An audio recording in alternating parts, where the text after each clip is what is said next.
दोस्तों, आज मैं आपको सन 1800 के दौर में लेकर जाने वाला हूं, जहां आप महसूस करेंगे कि हमारे पूर्वजों ने अपनी ज़िंदगी किस तरह से जी होगी, किस तरह वो उस दौर में अपने ऊपर आने वाली समस्याओं से तालमेल बिठाते रहे होंगे।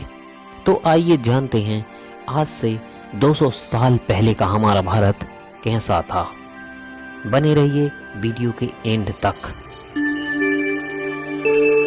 शुरुआत करते हैं अंग्रेजों के भारत आने से।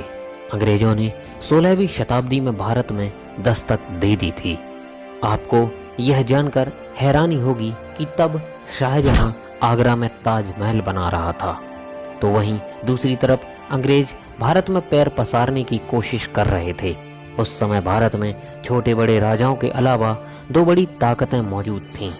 एक थी औरंगजेब की मुगलिया सल्तनत और दूसरी थी मराठा साम्राज्य। अंग्रेजों ने इंतजार किया कि ये दोनों आपस में लड़ें। उन्होंने इसके लिए कई कोशिशें भी की और धीरे धीरे अंग्रेज भारत में सत्ता में आने लगे। इसके लिए अंग्रेजों को कामयाब होने में 100 साल से भी ज़्यादा का समय लग गया था। और फिर ऐसा साल आया सन 1800 का। आज से करीब 200 साल पहले और आज के भारत में करीब करीब सभी क्षेत्रों में बदलाव हो गया है। सन 1800 के समय भारत या संपूर्ण विश्व में कोई बड़ी टेक्नोलॉजी नहीं हुआ करती थी। हमारे यहाँ सभी लोग धोती और गमछा पहना करते थे और बहुत अमीर लोग कुर्ता पहन लिया करते थे। उस समय ज़्यादातर जगहों पर भीड़ भाड़ नहीं हुआ करती थी, क्योंकि पूरे भारत में लगभग 16 करोड़ लोग ही थे। पूरा भारत यानी कि अखंड भारत पाकिस्तान, बांग्लादेश, म्यांमार और अफगानिस्तान से मिलकर बना हुआ था। मतलब कि इन 5 देशों के विस्तार में सिर्फ 16 करोड़ लोग ही रहा करते थे। उस समय भारत में बहुत ज़्यादा प्रोफेशन नहीं हुआ करते थे। अधिकांश लोग तो किसान हुआ करते थे, जो पूरे दिन खेतीबाड़ी और पशुपालन करते थे और शाम को अपने घरों में आकर भजन कीर्तन और सत्संग किया करते थे।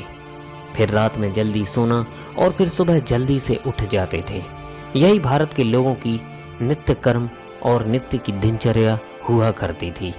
तब लाइट्स नहीं थीं, इसलिए शाम को भजन या ईश्वर पूजा में बाधा ना आए, इसलिए दिए जलाए जाते थे।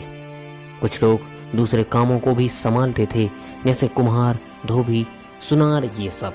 लेकिन इनका भी जब दिन खत्म होता था तो शाम को ये भी यही सब भजन कीर्तन या भक्ति किया करते थे।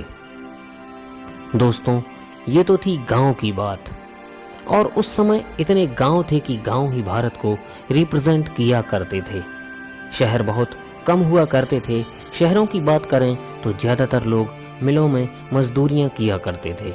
उस समय लोगों का काम बहुत मेहनत का हुआ करता था, क्योंकि उस समय ना तो बिजली थी और ना ही आज जैसी कोई आधुनिक टेक्नोलॉजी।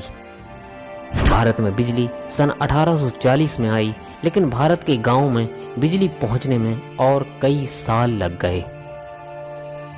एक डाटा के अनुसार सन 1800 के आसपास एक यूरोपियन क्लर्क की सैलरी 40 पाउंड थी। मतलब कि एक आम भारतीय का वेतन इससे 40 गुना कम।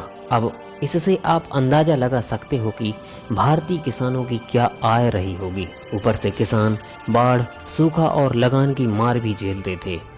उस समय अमीर तबक्का भी हुआ करता था।